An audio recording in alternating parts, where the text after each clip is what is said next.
Hello friends, my name is Kalp Shah. I'm from Kalp Shah CA classes and Agarwal consultants. कैसे हो दोस्तों आप लोग? आशा रखता हूँ कोरोना के ये ढलते काल में यानी कि कोरोना ऑलमोस्ट खत्म होने आए तब आप सुरक्षित होंगे और कोरोना के जो उचित नियम है उसका आप अवश्य पालन करें। जैसे 2 गज की दूरी, मास्क है, आप इसका अवश्य पालन करें। अभी भी कोरोना का काल है, लेकिन कोरोना का फिर भी ढलता काल है, लेकिन आपको नंबर है और हमारा नंबर है 8000028250। Kalp Shah CA classes and Agarwal consultant के अंतर्गत हम आपके लिए आज का वीडियो लेकर आए हैं AD code registration on ICEGATE portal. और हमारी सेवाओं का ये लिस्ट है, वो लिस्ट और हमारा मोबाइल नंबर आप नोट कर सकते हो, कॉल या व्हाट्सएप कर सकते हो यह सारी सेवाओं का बेनिफिट लेने के लिए, जिसमें आप GST refund, GST return, GST export with payment of IGST, export without payment of IGST, export with LUT, buying goods for export at 0.1% from manufacturers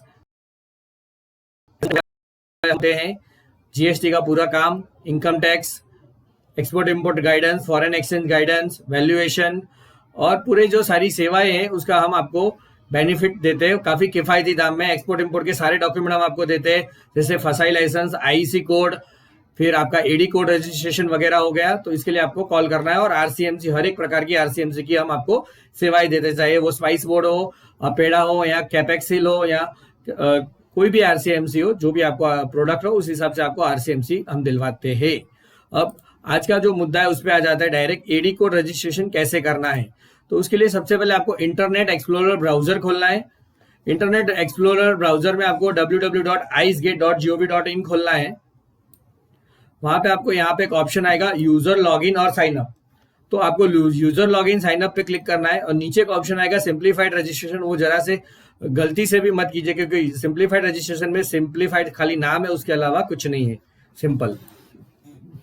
तो यहाँ पे आपने साइन अप कर दिया।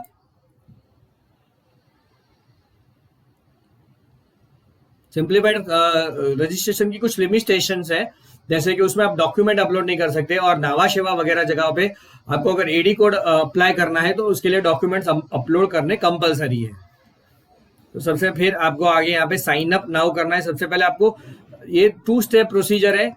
एक तो आपको आइस गेट से आप यूजर आईडी क्रिएट यहाँ पे करोगे और पासवर्ड आपको आइस गेट से मंगवाना होता है। आपको यहाँ पे कोई भी पासवर्ड क्रिएट करना नहीं होता है।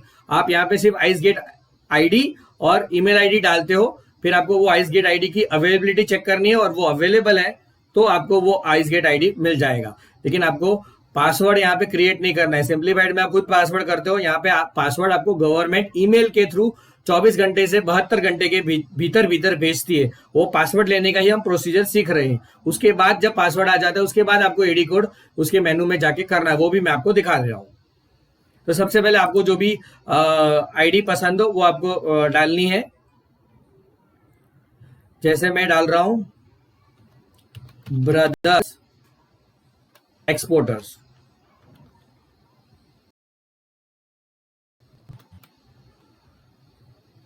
ब्रदर्स एक्सपोर्टर्स और मैं यहाँ पे एक जगह लिख भी दूंगा मैंने क्या आईडी डाली, ब्रदर्स एक्सपोर्टर, दोनों ही प्लूरल में है ब्रदर्स। ये आपको भी ध्यान रखना है कि आपने कौन सी आईडी डाल रखी है, वरना आप प्रिंट स्क्रीन ले सकते हो।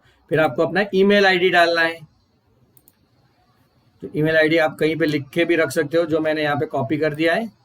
फिर आपको यहाँ पे ईमेल आईडी डाल के चेक अवेलेबिलिटी पे क्लिक करना है।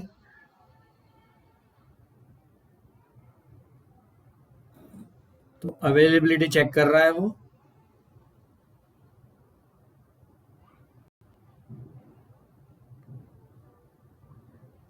जी हाँ, ये ब्रदर्स एक्सपोर्टर्स आईडी अवेलेबल है। फिर मैंने ये ईमेल आईडी भी डाल दिया। यूजर रोल में आपको अलग अलग ऑप्शन आएगा, एयरलाइंस, कंसोल एजेंट, कस्टोडियन। तो आपको वहां पे आईसी होल्डर डालना है, जब आप आईसी होल्डर हो तो नॉर्मल आईसी होल्डर। फिर यहाँ पे आपको आईसी होल्डर दोबारा एक बार सिलेक्ट करना है, आईसी होल्डर, यानी कि आप खुद अप्लाई कर रहे हो। अगर आपका आईसी का ऑथोराइज पर्सन आपका, यानी कि आप बहुत बड़ी कंपनी और आपका कोई डायरेक्टर वगैरह अप्लाई कर रहा है और वो खुद आईसी होल्डर नहीं, तो आपको आईसी ऑथोराइज करना है। फिर करनी है आईसी नंबर, जो आजकल जो नया आईसी कोड आता है पान बेस्ड आईसी कोड ही आता है, तो आपका पैन नंबर ही आईसी कोड हो जाता है। फिर ऐसे लोडिंग बताएगा, क्लिक करोगे तो फिर आपको ये कुछ इस तरह से दिख जाएगा। आपने जो आईसी कोड में डिटेल्स डाली होगी वही यहाँ पे फैच हो जाएगी। वो डिटेल्स को आपको वेरीफाई करना है। यहाँ पे आपको पैन नंबर दिख रहा है, एजेंसी नेम दिख रहा है, यानी कि आपका जिस ट्रेड नेम है वो है, एड्रेस पूरा दिख रहा है। फिर आपको यहाँ पे जो पोर्ट पे आपको कराना है वहां पे लिखना है, वो सिलेक्ट करना है। वहां पे आपको JNCH करना है नावा शेवा के लिए।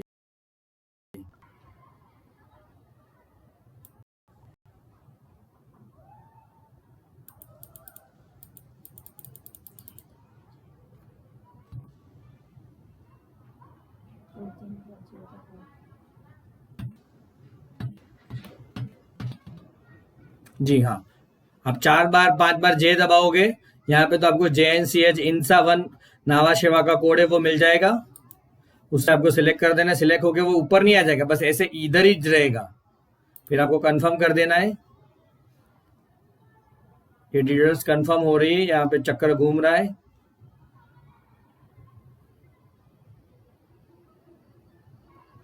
Your Java version is out of date. फिर अगर आपको कुछ ऐसा आ जाए तो लेटर दबा देना है।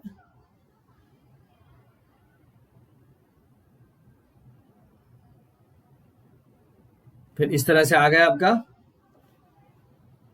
फिर इस तरह से आपका ऐसे खुल जाएगा। अपने आप ही एक विंडो जावा कंसोल खुलती रहेगी। यहाँ पे पीके एन कोड PKI कंपोनेंट आ जाएगा, गुजरात नर्मदा वैली फर्टिलाइजर्स। फिर आपको यहाँ पे रन कर देना है। ठीक है दोस्तों, ये डिजिटल सिग्नेचर क्लास 3 से ही ये प्रोसीजर हो पाएगी।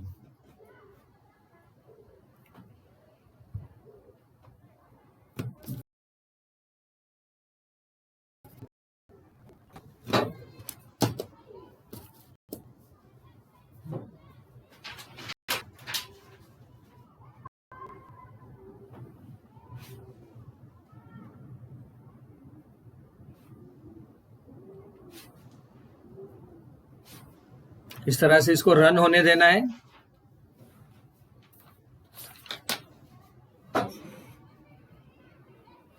जब तक इनिशिएट नहीं आए तब तक आपको वेट करना है। यहां पे इनिशिएट आना चाहिए।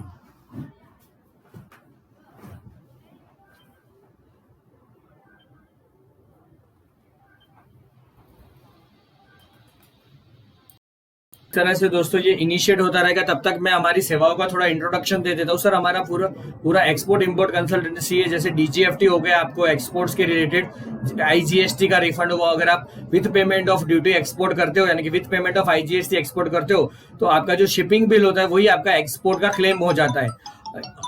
कोई कॉल आ रहा है, उसको मुझे पहले कट करना पड़ेगा, कोई बात नहीं। तो आप अगर आपको विथ GST पेमेंट करना है तो दोस्तों अगर आपको with payment of IGST export करते हो तो शिपिंग बिल का ही आपका एक्सपोर्ट का रिफंड क्लेम हो जाता है।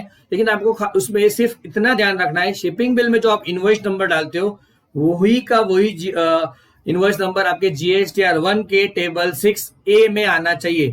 टेबल GSTR 1 टेबल 6A में हम एक्सपोर्ट इनवॉइस की डिटेल्स डालते हैं। वो उसमें जो इनवॉइस नंबर डालते हैं वो इनवॉइस नंबर सेम एज जो शिपिंग बिल में आपने डाला है वो होना चाहिए। और शिपिंग बिल का नंबर भी आपको करेक्ट डालना है। और वो एक्सपोर्ट जो पोर्ट से एक्सपोर्ट हुआ वो भी डिटेल्स आपको करेक्ट डालनी है। ठीक है दोस्तों। और उसके अलावा मैं आपको बताना चाहूंगा, जब आप with payment of IGST export करते हो तो GSTR 3B आप फाइल करते हो। 3B में 3.1B के टेबल में आप जो जीरो रेटेड सप्लाई यानी कि एक्सपोर्ट्स डालते हो उसकी वैल्यू हमेशा GSTR 1 के टेबल 6A से ज्यादा होनी चाहिए या इक्वल टू होनी चाहिए, कम नहीं होनी चाहिए। यानी कि आप गवर्नमेंट को जो पे कर रहे हो, जो आप GSTR 1 में डाल रहे हो उससे हमेशा पेमेंट ज्यादा होना। GSTR 1 में आप इनवॉइस डालते हो और शिपिंग बिल डालते हो, उसकी वैल्यू GSTR 1 की वैल्यू कम होगी चलेगा, इक्वल होगी चलेगा, लेकिन GSTR 1 की वैल्यू 3B से बढ़नी नहीं चाहिए। 3.1B से GSTR 1 की वैल्यू बढ़नी नहीं चाहिए। मतलब क्या हुआ कि गवर्नमेंट पेमेंट ज्यादा चाहती है आपसे, भले ही आप इनवॉइस कम डालो, लेकिन आपको 3.1 3B में 3.1B में आपको वैल्यू ज़्यादा डालनी है। अभी भी ये इनिशिएट नहीं हुआ तो मैं देख लेता हूँ। देखिए दोस्तों, यहाँ पे ये इनिशियलाइज्ड हो गया है, यहाँ पे ऐसे इनिशियलाइज्ड होना चाहिए। फिर आपको मोबाइल नंबर, यहाँ पे जो मोबाइल नंबर है आपका खुद का मोबाइल 920808, ठीक है, ये मोबाइल नंबर आपने डाल दिया। फिर यहाँ से आपको self attested copy of licence, यानी आपको यहाँ पे आईसी कोड अपलोड करना है, वो सेल्फ अटेस्टेड होना चाहिए। जहां पे भी आपने सेव किया हो वहां पे आपको जाना है।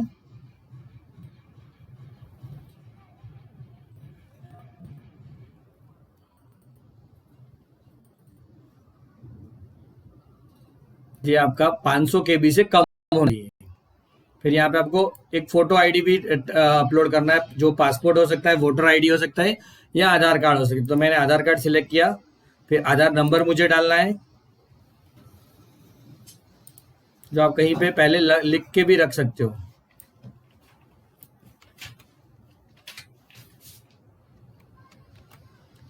सेल्फ अटेस्टेड कॉपी ऑफ आधार, तो मैं यहाँ पे आधार अपलोड भी कर दूंगा।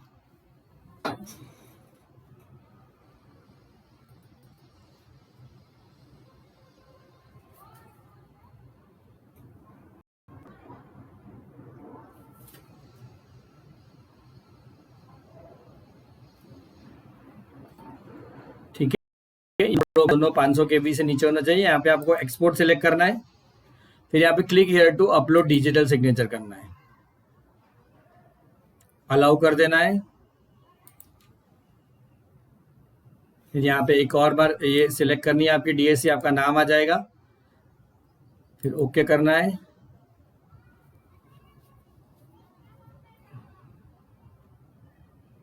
फिर आपको डीएससी का पिन डालना है, जो ज्यादातर आपकी डीएससी का पिन आपके उसके ऊपर ही लिखा होता है।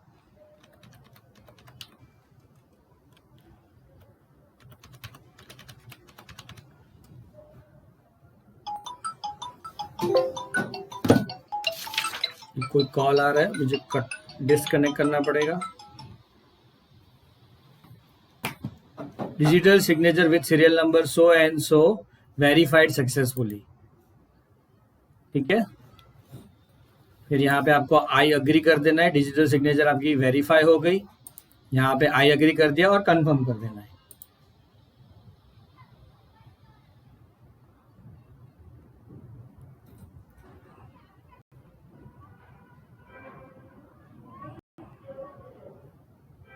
और कई लोगों के डिजिटल सिग्नेचर यहाँ पे इस तरह से अपलोड वगैरह होती नहीं है, तो आपको हमारी नम्र गुजारिश है, अगर आप हमसे ये सर्विस लेना चाहें तो आप हमें कॉल कीजिए 800000282250 पे, और हम हमारे कंप्यूटर में सारे सेटिंग्स इसके हुए हैं, हम वो पूरे सेटिंग्स करेंगे।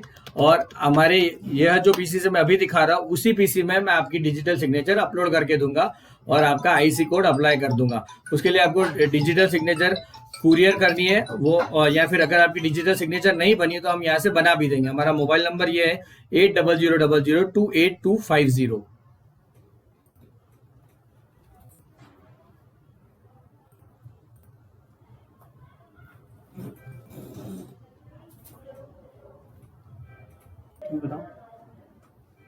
इस तरह से आपका पेज ओपन हो जाएगा रजिस्ट्रेशन का। वहां पे ईमेल पे एक ओटीपी आएगा, वो ओटीपी आपको डालना है।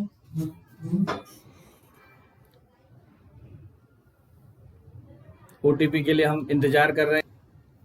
बोलिए 380182। यह ओटीपी आया था, मैंने यहाँ सबमिट कर दिया। हाँ, your information has been received successfully, you will be intimated by email as soon as our registration is approved by the competent authority. आपका जो आइस किट का रजिस्ट्रेशन हुआ है ये, वो भी 24 से 72 घंटे में अप्रूव्ड हो जाएगा। अब मैं आपको अगली प्रोसीजर दिखाता हूं। ये इसका अभी यूजर आईडी पासवर्ड आया नहीं है, ठीक है। ये 24 से 72 घंटे में रजिस्ट्रेशन यानी कि आपका आइस गेट का यूजर आईडी पासवर्ड अप्रूव हो जाएगा। उसके बाद आप एडी कोड अप्लाई कर सकते हो। अब एडी कोड का मैं दूसरे यूजर आईडी पासवर्ड से कर रहा हूं, कैसे अप्लाई करना वो मैं आपको दिखा देता हूं, ठीक है। तो दोस्तों जैसे ही आप यूजर आईडी पासवर्ड प्राप्त करते हो आइस गेट का लॉगिन का, तो आपको मेल में इस तरह से यूजर आईडी पासवर्ड आ जाएगा, आइस गेट आईडी और उसका पासवर्ड आ जाएगा, ठीक है। ये मेरा नाम है कल्पेश, तो कल्पेश _ 123 मेरा यूजर आईडी है और उसके नीचे पासवर्ड आ गया। ये मेरा अप्रूवल हो गया रजिस्ट्रेशन। एडी कोड अप्रूव नहीं हुआ है, खास ध्यान रखिएगा दोस्तों। तो यहाँ पे आपको फिर जाना है, यहाँ पे ही जो आपको ऑप्शन मिला था user login sign up, user login sign up में यहाँ पे आप मैंने कल्पेश _ 123 यूजर आईडी डाला और ये पासवर्ड मैंने क्रिएट नहीं किया हुआ है, गवर्नमेंट ने भेजा हुआ है कल्पेश _ 123580008, ठीक है। वो मैंने यहाँ पे डाल दिया और एक कैप्चा कोड डाला। फिर इस तरह से मैं लॉगिन कर पाऊंगा, फिर मैं एडी कोड अप्लाई कर पाऊंगा 9N982। इस तरह से मैंने कैप्चा कोड और यूजर आईडी पासवर्ड डाला है। मेरा आइस गेट पे ऑफिशियली लॉगिन हो गया। अब मेरे को यहाँ पे जाना है फाइनेंशियल सर्विसेज। फाइनेंशियल सर्विसेज में बैंक अकाउंट मैनेजमेंट में जाना है। बैंक अकाउंट मैनेजमेंट में मेरे को यहाँ पे दो चीज रजिस्टर करनी है। एक है आपका bank account for export promotion incentive और दूसरा है ऑथोराइज डीलर कोड। दो बार अलग अलग रजिस्ट्रेशन मुझे करना है, ठीक है दोस्तों। और इसमें यहाँ पे लिखो the ice gate service can be used to register IC holders bank account location wise for export promotion incentive like IGST refund. The service can also be used by IC holder to register इस bank account for authorized dealer code, ठीक है। ये दोनों आपको register करना है और registration के लिए नावा शेवा की एक पर्टिकुलर गाइडलाइन उन्होंने इश्यू किए, notice number public notice number 93/2020। उसके हिसाब से आपको ये सारे डॉक्यूमेंट्स अपलोड करने हैं और आपको बैंक से ये वाला ऑथोराइज डीलर का जो लेटर है, एडी कोड का लेटर एनेक्सर 1 के फॉर्मेट में, इस फॉर्मेट में आपको बैंक से लिखवा के लाना है। अब ये मैं यहाँ पे लिंक दे दूंगा, मैं इसका एक एक पॉइंट नहीं समझाऊंगा बैंक अकाउंट नंबर क्या होता है, सिर्फ ये मुद्दा समझाना चाहूंगा 12वां नंबर का name and code of issuing authority. जो बैंक का जो एम्प्लॉय आपको ये एडी कोड लेटर लिख के देता है उसका नाम और उसका एम्प्लॉय आईडी यहाँ पे लिखना है। एम्प्लॉय कोड, कोड का मतलब employ code of issuing authority यहाँ पे जरूर से लिखना है। और सबसे बड़ी बात है ये जो मेल जो एनेक्सर ए आप लिखवाते हो बैंक से, यहाँ पे उसकी वर्ड कॉपी भी है मेरे पास, ये वर्ड कॉपी भी मैं लिंक में दे दूंगा। तो ये जो वर्ड कॉपी है और बैंक वाला जो उसको प्रिपेयर करेगा, बैंक वाले को उसको एक ईमेल आईडी पे मेल करना है नावा शेवा में आपको एडी कोड रजिस्टर कराने के लिए। जो ईमेल आईडी है EDI@jawaharcustoms.gov.in। यहाँ पे पब्लिक नोटिस 93/2020 में लिखा ही है EDI@jawaharcustoms.gov.in। यानी कि उस बैंक वाले ने आपको ये एडी कोड लेटर बना, उस बैंक वाले ने आपको ये एडी कोड लेटर बना के दिया, लेकिन उसका प्रूफ क्या कि वो असली ही बैंक वाला है। तो बैंक का जैसे वेबसाइट एड्रेस होता है, ईमेल एड्रेस होता है, उसके पीछे @HDFC.com, HDFCbank.com, ICICIbank.com उस तरह से आता है। तो बैंक के ईमेल आईडी से आपको ये ईमेल करवाना है EDI@jawaharcustom। ये आपको जो ईमेल आईडी मैंने बताया, मैं यहाँ पे भी आपको बड़े अक्षरों में दिखा देता हूं। हाँ ये रहा,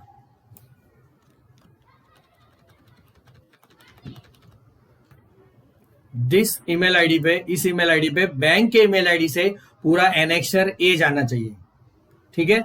और एनेक्सर ए में जो डिटेल्स मैंने दिखाई वो तो होनी ही चाहिए, उसके अलावा आपको ये एम्प्लॉय कोड होना चाहिए, ठीक है। और एनेक्सर ए के साथ आप यहाँ पे आपको वेबसाइट पे भी कुछ डॉक्यूमेंट्स अपलोड करने हैं, उसकी लिस्ट कुछ इस तरह से। फ्रेश रजिस्ट्रेशन के लिए ये एडी कोड लेटर, फिर IC code, GST, IC, GST, PAN number और PAN number of authorized signatory यानी कि पैन ऑफ कंपनी। अगर आप प्राइवेट लिमिटेड हो तो आपका और आपके डायरेक्टर का पैन अलग अलग होगा, तो 3 नंबर में कंपनी का पैन और 4 नंबर में डायरेक्टर का पैन आ जाएगा। पार्टनरशिप फर्म है तो पार्टनरशिप फर्म में 3 नंबर में पार्टनरशिप फर्म का पैन नंबर और 4 नंबर में जो पार्टनर ऑथोराइज सिग्नेटरी के तौर पे चुना गया उसका पैन नंबर और कैंसल चेक यानी कि आईसी, जीएसटी, पैन और कैंसल चेक और एडी कोड लेटर तो है। ये 5 चीजें से आप एडी कोड अप्लाई कर सकते हो। इसकी 3 स्टेप प्रोसीजर है, ये प्रोसीजर भी मैंने आपको दिखाई हुई है, ठीक है। और इससे पहले यहाँ पे एडी कोड अपलोड करने से पहले आपको एक बार एक IRN नंबर जनरेट करना होता है। ये जो स्टेप है वो मैं आपको दिखा देता हूं तो आपको समझ में आ जाएगा। मैंने अच्छी तरह से उसका स्टेप वाइज बाइफर्केशन भी किया हुआ है। तो दोस्तों ये जो उसको मैं 4 स्टेप में बांटना चाहूंगा। सबसे पहले मैंने डिजिटल सिग्नेचर बनाई, फिर यूजर आईडी पासवर्ड बना दिया, वो मैंने यहां तक आपको बता दिया। अब आपको ई संचित में डॉक्यूमेंट्स अपलोड करने हैं जो नोटिस 93/2020 में लिखे हैं। 93/2020 के हिसाब से आपको डॉक्यूमेंट्स अपलोड करने हैं। वो क्या क्या डॉक्यूमेंट्स है वो मैं यहाँ पे भी आपको ऊपर दिखा देता हूँ, जो अभी जब हमने चर्चा की। ये 5 डॉक्यूमेंट, इसको भी बड़ा कर देता हूँ थोड़ा, ठीक है। IC GST PAN, cancel cheque और एडी कोड लेटर, ये आपको ई संचित में अपलोड करके एक IRN नंबर जनरेट करना है। मैं यहाँ पे एक लिख देता हूँ, इस टाइप का एक दूसरा नंबर है, IRN नंबर जनरेट करना है, ठीक है। तो वो IRN नंबर कैसे जनरेट करना है वो भी मैं आपको।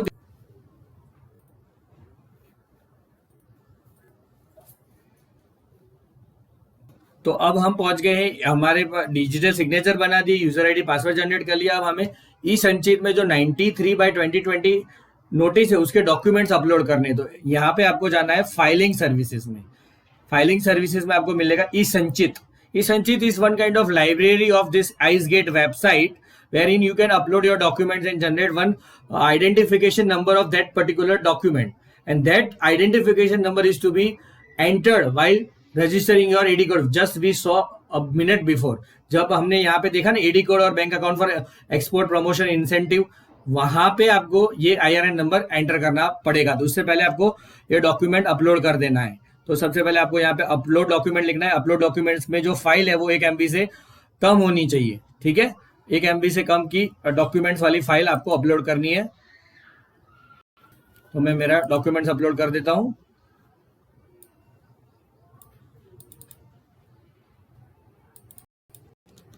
यहाँ पे मैंने अपलोड बटन दबाना है। मेरी डिजिटल सिग्नेचर यहाँ पे लगी हुई है।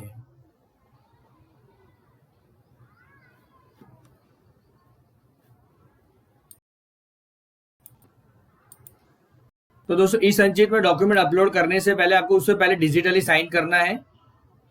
तो यहाँ पे आपको एक ऑप्शन मिल जाएगा, जो ये सारी लिस्ट है उसमें डिजिटल सिग्नेचर वाला ऑप्शन मिल जाएगा, उसे क्लिक करना है।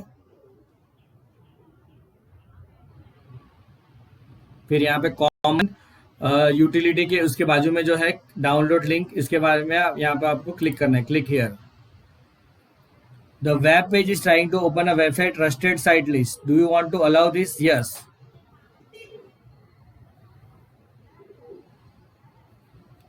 यहाँ पे आपको PDF साइनिंग पे क्लिक करना है।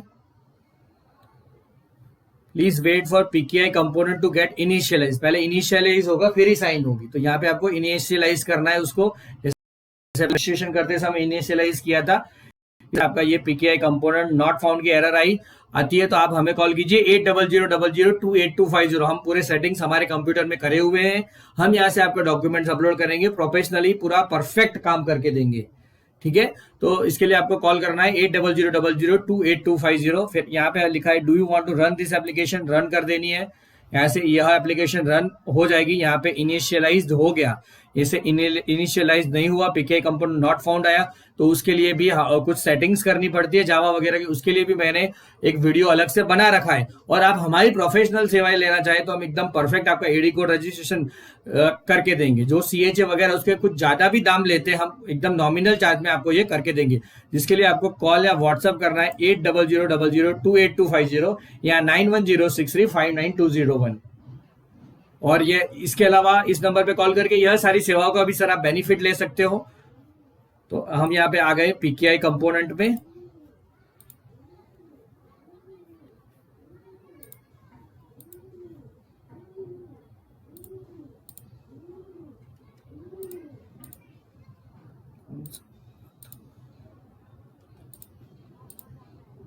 हाँ जी, ये वाला था टैब।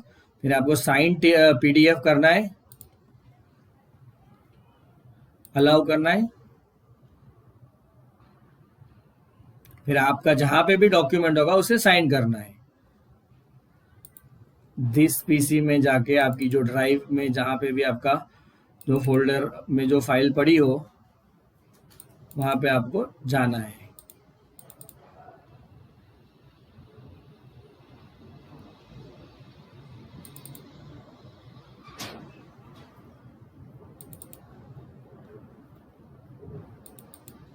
ये पैन कल्पेश वाली फाइल मैंने साइन करने के लिए रखी है यहाँ पे।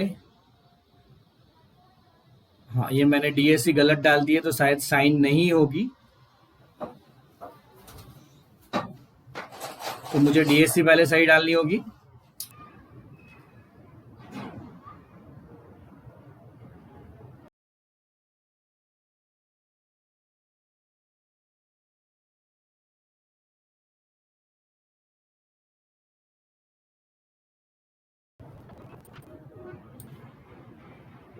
यहाँ पे आपको साइन करना है। इनिशियलाइज तो हो ही गया है मेरा।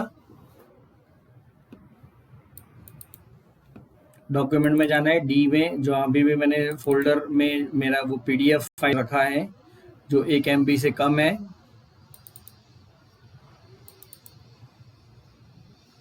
यहाँ पे मेरा नाम आ गया कल्पेश कुमार रतिलाल शाह। ओके कर दिया।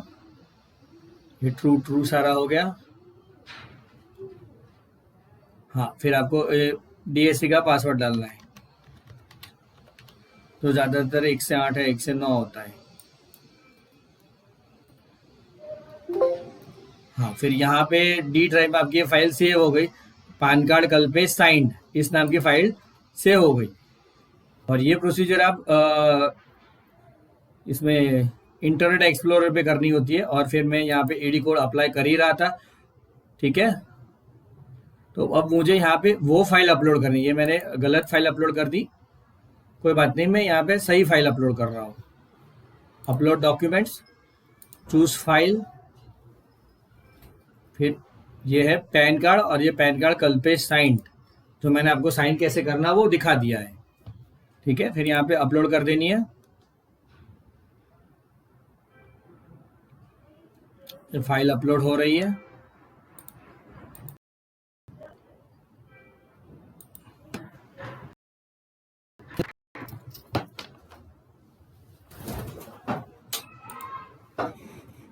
फिर मेरे को यहाँ पे बैंक सर्टिफिकेट करके ऑप्शन आएगा, उसे चूज करना है,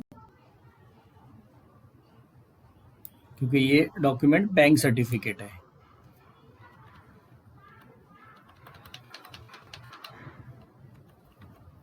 बैंक लेटर और सर्टिफिकेट, ठीक है। फिर मेरे को यहाँ पे सबमिट कर देना है, एक्सेप्ट करना है। फिर ये आपको IRN नंबर जनरेट हो गया। इसका मैं स्क्रीनशॉट ले लेता हूं।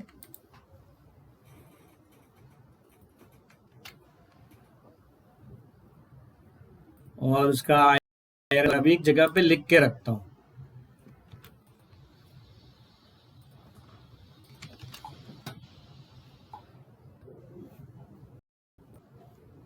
ठीक है। तो ये मेन IRN है, और मैं यहाँ पे कॉपी भी कर सकता हूँ एक जगह पे, या लिख के भी रख सकता हूँ। मैं कागज पे लिख लेता हूँ 20210222 4 times 0 7462।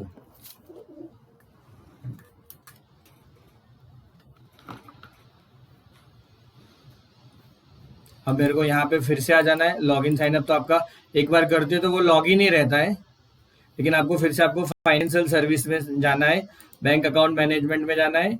फिर वहाँ पे आपको एडी कोड या bank account for export promotion incentive select करना है, ठीक है। तो मैं यहाँ पे ऑथोराइज डीलर कोड सिलेक्ट कर रहा हूँ, फिर यहाँ सबमिट कर रहा हूँ।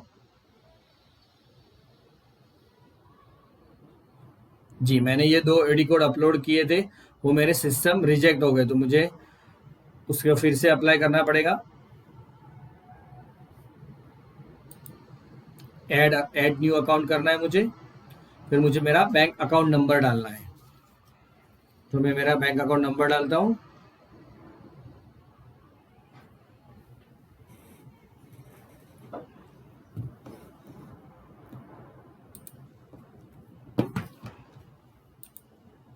ठीक है। फिर यहाँ पे आपको बैंक अकाउंट नंबर डालना है, जो मैं मेरा अकाउंट नंबर डाल रहा हूँ 00240 153 6684।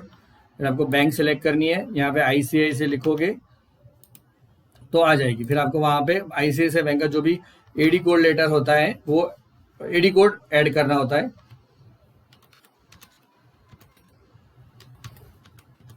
ये एडी कोड है उसका। फिर मुझे जो आईआरएन नंबर ऐड किया था वो ऐड करना है।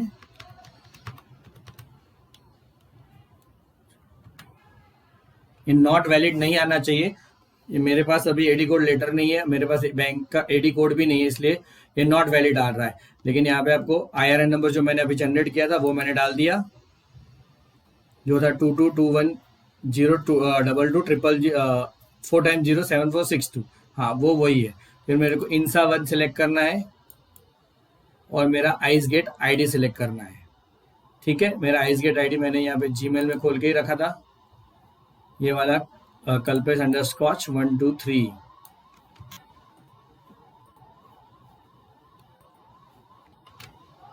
फिर यहाँ पे ऐड अकाउंट करना है, एक ओटीपी आएगा और ओटीपी को सबमिट कर देना है। तो इस तरह से दोस्तों आप, जी हाँ मेरा एडी कोड का है नहीं तो मैं पूरा नहीं कर पाऊंगा, लेकिन इतने तक लास्ट स्टेप तक बता दिया। ओटीपी आएगा, ओटीपी आने के बाद आपको वो सबमिट कर देना है, ओटीपी डाल देना है। ठीक है, अब यहाँ पे आप फाइनेंशियल सर्विस में फिर से जाएंगे। ये तो मेरा हो ही नहीं पा रहा है, रीसेट दबा देता हूँ, कोई बात नहीं, और फाइनेंशियल सर्विस में चला जाता हूँ। वहां पे ई संचित में भी डॉक्यूमेंट अपलोड कर सकते हो आप, या फिर यहाँ से आप लॉग इन भी कर सकते हो। उसमें फाइनेंशियल सर्विस में बैंक अकाउंट मैनेजमेंट में जाऊंगा एडी कोड अप्लाई करने के लिए, और वहां पे एक आएगा bank account for export promotion incentive. मुझे सेम प्रोसीजर फॉलो करनी है, एक ओटीपी डाल के सारा डिटेल्स डालना है, ऐड अकाउंट। ठीक है, कुछ इस तरह से ही प्रोसीजर है, कुछ ज़्यादा लंबा है नहीं। बैंक अकाउंट नंबर एंटर करना है, बैंक सेलेक्ट करनी है, आईएफएससी कोड, एडी कोड की जगह आईएफएससी कोड एंटर करना है, आईआरएन नंबर आपको डालना है, लोकेशन आईडी डालना है, इंसा 1 नावा सेवा के लिए, और आइस गेट आईडी जो है मेरा कल्पेश अंडरस्कॉच 123 जो गवर्नमेंट ने दिया हुआ है।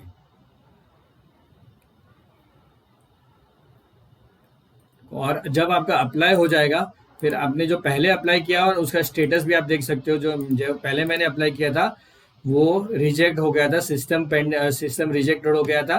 तो यहाँ पे आप जो आंख है ना, अप्लाई करने के बाद ओटीपी लेने के बाद आंख पे क्लिक करोगे तो आपका सिस्टम रिजेक्टेड हुआ है। तो क्यों हुआ है? तो इसका एरर कोड 108 है, bank account updation request process, new request not permitted. तो इस तरह से invalid supporting document, account already registered with another ICS, already registered the account with the bank, invalid ID code, invalid IFSC code, IC not registered or invalid IC cancel, ID code request submitted, IC suspended, blacklisted। ये अलग अलग है, error आ सकती है। Normal ये सब error आती नहीं, ज्यादातर इनसफिशिएंट डॉक्यूमेंट की एरर आती है, और वो आपको सॉल्व करानी है तो आप कॉल कीजिए 800000282250। दोस्तों भूलिए लीगल चिंता, अपनाइए लीगल सहायता.com, आपका अपना लीगल पार्टनर लीगल सहायता.com। आप हमारी वेबसाइट पे भी सर्च कर सकते हो लीगल सहायता.com, और इन बिटवीन आप हमारा यूट्यूब चैनल है कल्पसा जीएसटी क्लासेस, उसको भी आप सर्व करके एक्सपोर्ट इंपोर्ट रिलेटेड नया नया नॉलेज ले सकते हो। थैंक यू दोस्तों।